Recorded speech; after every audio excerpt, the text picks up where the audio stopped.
যদি কোনো জনপ্রতিনিধি বা সাংগঠনিক নেতা সরকারি জমি দখল করে থাকেন, একদিন সময় দিয়েছি, পরশুদিন আমার অন্য রূপ দেখবেন। ফেরত না দিলে দল থেকে কান ধরে বের করে দেব, বাপ বলার সময় পাবে না। প্রকাশ্যে বিস্ফোরক হুমকি শাসক দলের জেলা পরিষদের সভাধিপতি। নিজের দলের লোকজনদেরকেই বলছেন কিনা জমি ফেরত না দিলে দল থেকে কান ধরে বের করে দেবে, বাপ বলার সময় পাবে না। বাগদা উপনির্বাচনী প্রচারে এসে সরকারি জমি দখলকারী দলের দুর্নীতিবাজ নেতাদের দল থেকে কান ধরে বের করে দেওয়ার হুঁশিয়ারি দিলেন জেলা সভাধিপতি নারায়ণ গোস্বামী। বুধবার বিকেলে নারায়ণবাবু বাগদা বিধানসভার সেখানে দেওয়ালদহ প্রাথমিক বিদ্যালয়ের মাঠে গ্রামবাসী এবং সাধারণ কর্মীদেরকে নিয়ে সভা করেন। সেখান থেকেই কিছু দুর্নীতিগ্রস্ত তৃণমূল নেতাদের বিরুদ্ধে কড়া ভাষায় বার্তা দেন তিনি বলেন, যারা তৃণমূলের নাম করে খেতে চাইছে তাদের দিন শেষ। সে যত বড়ই হরিদাস পাল হোক না কেন, তৃণমূল কংগ্রেস তাকে রেয়াত করবে না। সরকারি জমি জায়গা যদি কোনো নির্বাচনী প্রতিনিধি দখল করে থাকে, তাকে একদিন সময় দিয়েছি, পরশুদিন অন্য রূপ দেখবেন আমার। যদি কোনো গরিব মানুষ সরকারি জায়গায় বসে থাকে, তাকে সুযোগ দেবেন। কিন্তু আপনি এলাকার হোমরা চোমরা তৃণমূল নেতা, আপনিও যদি দখল করে বসে থাকেন, তাহলে তো আমি বসে থাকবো না। এমনকি তিনি রীতিমতন হুমকির সুরেই বার্তা দিচ্ছেন। কি বলছেন নারায়ণ গোস্বামী, শোনাবো।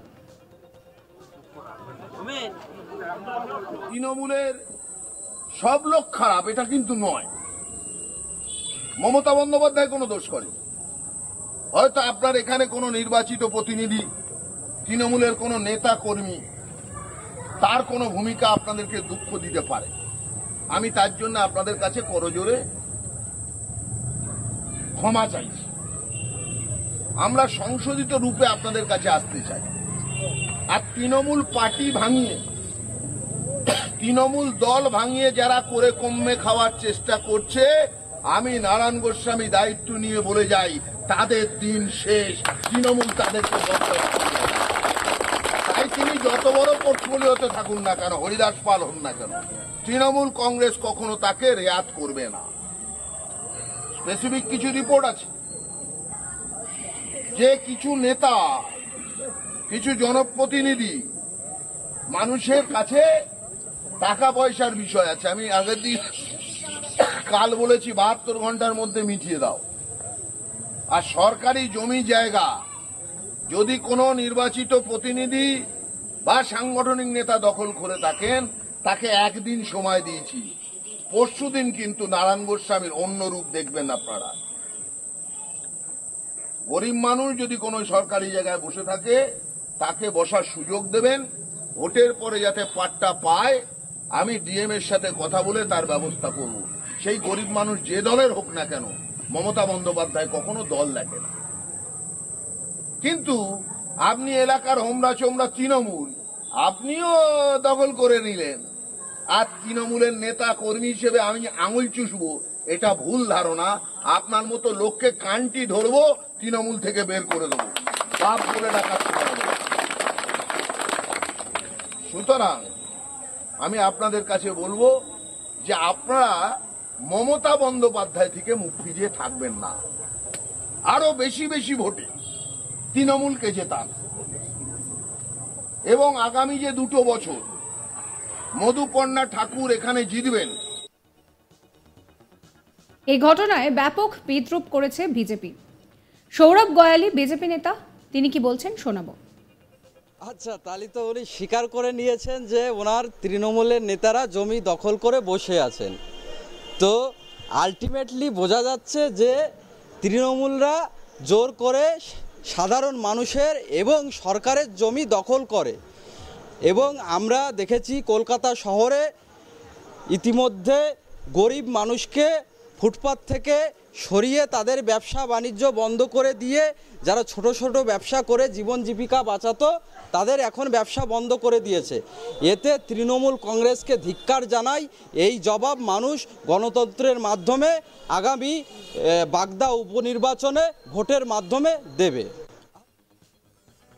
এই নিয়ে আমার কালিক দীপক দেবনাথের একটি রিপোর্ট দেখাবো। দেখো, তৃণমূলের একটা শ্রেণীর নেতাকর্মীর বিরুদ্ধে সরকারি জমি জবরদখল করে রাখার অভিযোগ উঠেছে এবং ইতিমধ্যেই বিষয়টি নিয়ে ক্ষোভ প্রকাশ করেছেন রাজ্যের মুখ্যমন্ত্রী মমতা ব্যানার্জি এবং প্রশাসনকে নির্দেশ দিয়েছে যাতে সেই জমি যাতে পুনরুদ্ধার করা যায় এবং যাদের বিরুদ্ধে অভিযোগ তাদের বিরুদ্ধে ব্যবস্থা নেওয়ার একটা হুঁশিয়ারি দিয়ে রেখেছেন।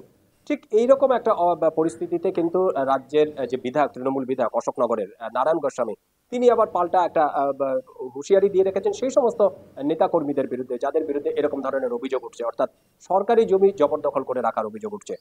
তুমি জানো যে আগামী 10 জুলাই বাগদা বিধানসভা কেন্দ্রের উপনির্বাচন। তার আগে গতকাল যখন বাগদায় একটি দলীয় কর্মী সভা ছিল, ঠিক সেখান থেকে কিন্তু এরকম একটি প্রচ্ছন্ন হুঁশিয়ারি দিয়ে রাখেন বা সতর্ক বার্তা দিয়ে রাখেন। তিনি বলেছেন যে যাদের বিরুদ্ধে এরকম ধরনের অভিযোগ উঠছে যে সরকারি জমি জবরদখল করে রাখা, তাদেরকে একদিন সময় দেওয়া হচ্ছে, তারা যেন ওই একদিনের মধ্যে তাদের সেই জমি ছেড়ে দেয়, নাহলে কিন্তু তার যে ভয়ঙ্কর রূপ সেটা কিন্তু তারা দেখতে পাবে। এবং তিনি এও বলেছেন যে তৃণমূলের যারা নেতা কর্মীরা আছে, যারা পদে রয়েছেন, সেই পদ থাকাকালীন কারণেই কিন্তু রাজ্যের মানুষ বা বাগদার বা জেলার মানুষ কিন্তু তাদের কাছে আসেন, বিভিন্ন রকম মানে অসুবিধা নিয়ে বা সমস্যার সমাধান করতে তারা আসেন। কিন্তু তাদের যখন সেই পথ থাকবে না, তখন কিন্তু পাড়ার যে সার্মেয়টি আছে, অর্থাৎ চতুষ্পদ প্রাণীটি আছে, সেই প্রাণীটিও কিন্তু তাদের বাড়িতে যাবে না বা তাদের বাড়িতে গিয়ে প্রস্রাব করবে না, এরকম ধরনের মন্তব্য করেছেন। এবং এ প্রসঙ্গে তিনি বলেছেন যে তৃণমূলের নেতা কর্মীরা যেভাবে একটা শ্রেণীর, অর্থাৎ বেশ কিছু অভিযোগ তার কাছে জমা পড়েছে এবং সেই পরিপ্রেক্ষিতে তার বক্তব্য যে একটা শ্রেণীর তৃণমূলের নেতা কর্মীরা তাদেরকে হনু ভাবছে, তারা জমি জবরদখল করে রাখছে, কিন্তু যেই হন না কেন, যদি প্রশাসন যদি মাঠে নামে তখন কিন্তু দল তাদের পাশে দাঁড়াবে না, প্রশাসন কিন্তু আইন অনুযায়ী ব্যবস্থা নেবে। এবং তিনি এও বলেছেন যে যদি কোনো গরিব মানুষ সেই জমিতে বসবাস করে থাকে, মানে সরকারি জমি দখল করে থাকে, তাহলে সেটি মানবিকতার খাতিরে সেটি দেখা হবে এবং জেলা প্রশাসনের সঙ্গে কথা বলে তাকে কিভাবে পাট্টা দেওয়া যায় সেই ব্যবস্থাটি করা হবে। কিন্তু দলের কোনো নেতা কর্মীরা যেন এই ভুল কাজটি না করেন, তাহলে কিন্তু তার চূড়ান্ত পরিণাম হবে, এরকম একটি হুঁশিয়ারি দিয়ে রেখেছেন।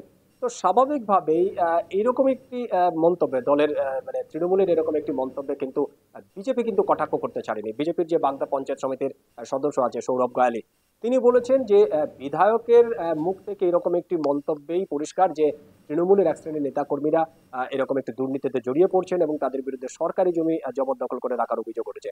এবং বিজেপির বক্তব্য যে দীর্ঘদিন ধরে তারা এই অভিযোগটি করে আসছেন, কিন্তু অবশেষে দেরিতে হলো তারা বুঝতে পারছে। এবং এর প্রতিফলন যে বাগদা উপনির্বাচনে, বিধানসভার উপনির্বাচনে দেখা যাবে, সেটিও তিনি বলেছেন যে আগামী 10 জুলাই এই কেন্দ্রে নির্বাচন এবং সেই নির্বাচনে কিন্তু বিজেপি প্রার্থী জয়ী হবে। কারণ তৃণমূলের যে দুর্নীতি, সেই দুর্নীতির সঙ্গে মানুষ কিন্তু মানে মানুষ দেখছে যে তাদের কিভাবে দুর্নীতিতে আষ্টে পৃষ্ঠে জড়িয়ে রয়েছে। সুতরাং সেই দুর্নীতি থেকে বাঁচতে কিন্তু তারা বিজেপিকে ভোট দেবে এবং আগামী নির্বাচনে বিজেপির প্রার্থী জয় পাবে। সাবস্ক্রাইব করবেন আজ তাক বাংলার ইউটিউব চ্যানেলকে, ফলো করবেন হোয়াটসঅ্যাপ চ্যানেলও।